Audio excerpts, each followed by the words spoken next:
Bonjour, bienvenue sur le podcast L'immobilier en Israël. Aujourd'hui, je vais compléter le dernier épisode concernant ce qu'on pouvait dire sur le marché de l'immobilier résidentiel en Israël le 15 décembre 2022 par des données et des points spécifiques, notamment au regard on va dire, d'une sorte de dashboard pour investisseurs, et ceci sur la base d'un rapport publié le département économique du ministère du Trésor israélien en décembre 2022. C'est un rapport extrêmement intéressant, complet, avec pas mal de graphes, et il complète le rapport et les publications du Bureau des statistiques. Alors, il y a des choses qui vont se recouper évidemment, mais il y a aussi toute une série de points, d'informations et d'idées qui ne sont pas dans le premier épisode, d'où le second épisode.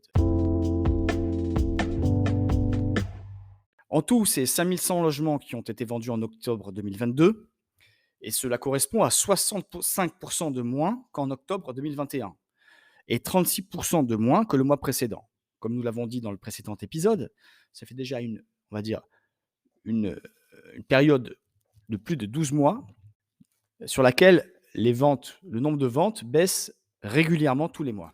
Je le dis maintenant et nous aurons l'occasion d'y revenir, c'est qu'il faut toutefois noter que la baisse radicale du nombre de ventes pour octobre 2022 par rapport à octobre 2021 s'explique par l'accélération des achats réalisés par les investisseurs avant l'augmentation de la taxe d'acquisition investisseur en novembre 2021.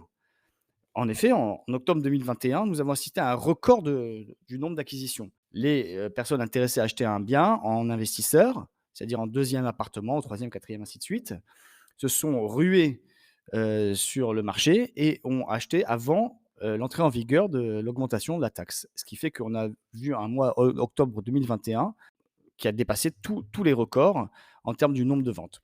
Évidemment que ça a été une anticipation, donc on peut imaginer qu'après, on va dire, avoir anticipé, il y ait une période où les choses reviennent à la normale, ce qu'on a, on va dire, observé depuis. Mais ce que dit ce rapport du ministère de l'économie, c'est que même en prenant en compte l'effet de la nouvelle taxe de novembre 2021, octobre 2022 enregistre le nombre de ventes le plus bas sur les 20 dernières années, en particulier dans l'ancien.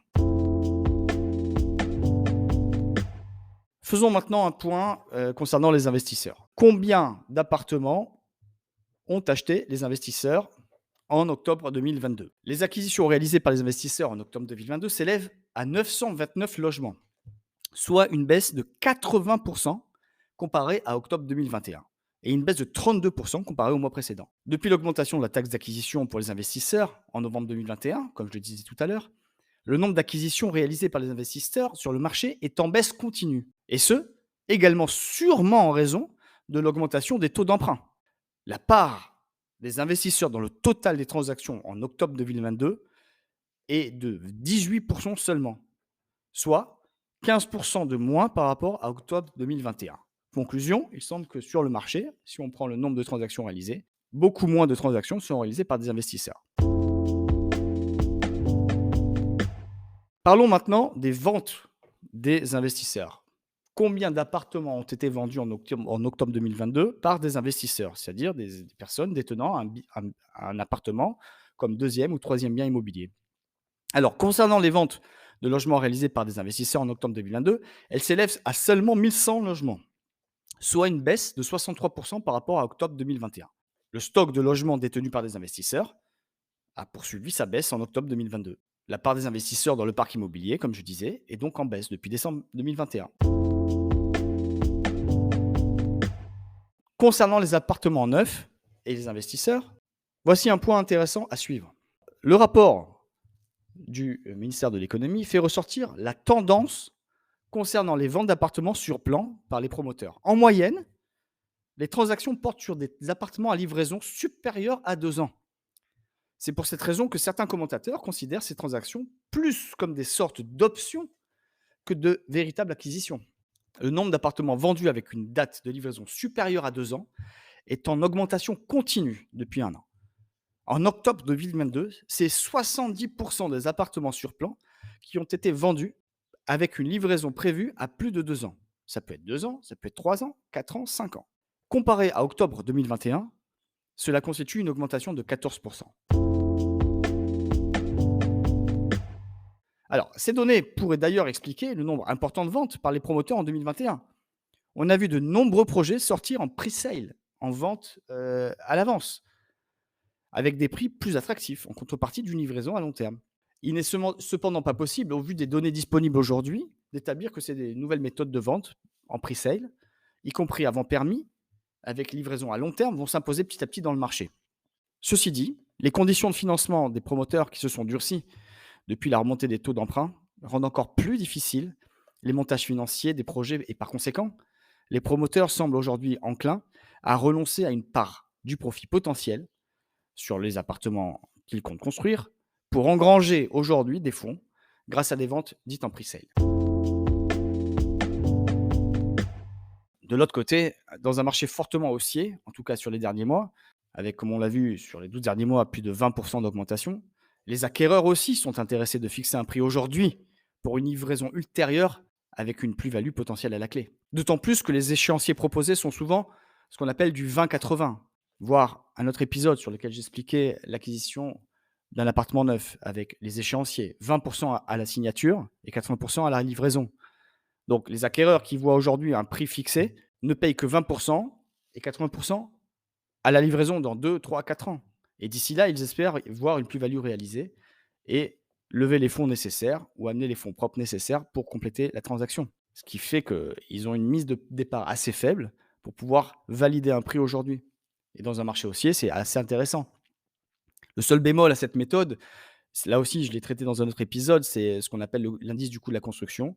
Toutes les sommes non versées aux promoteurs durant la construction sont indexées sur le coût de la construction.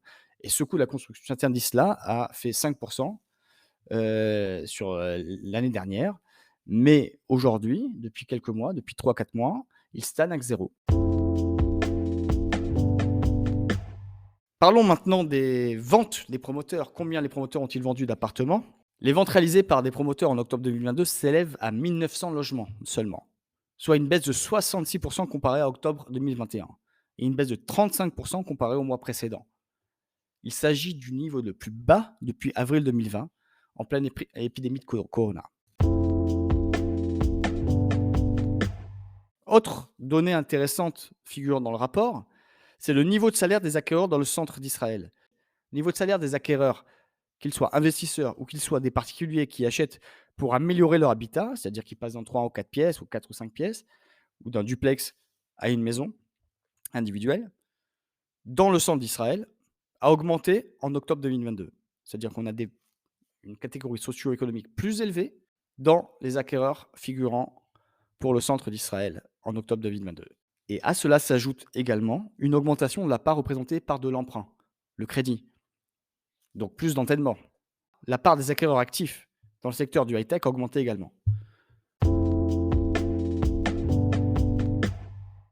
Concernant les primo-accédants, ils représentaient en octobre 2022 2500 acquisitions de logements.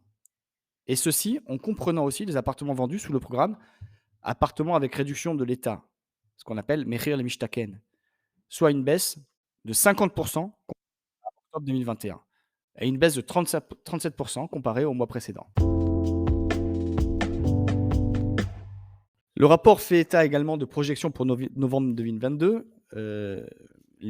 C'est sur la base de données, on va dire, partielles. Les premières données disponibles pour novembre 2022 confirment la poursuite de la baisse du nombre de transactions.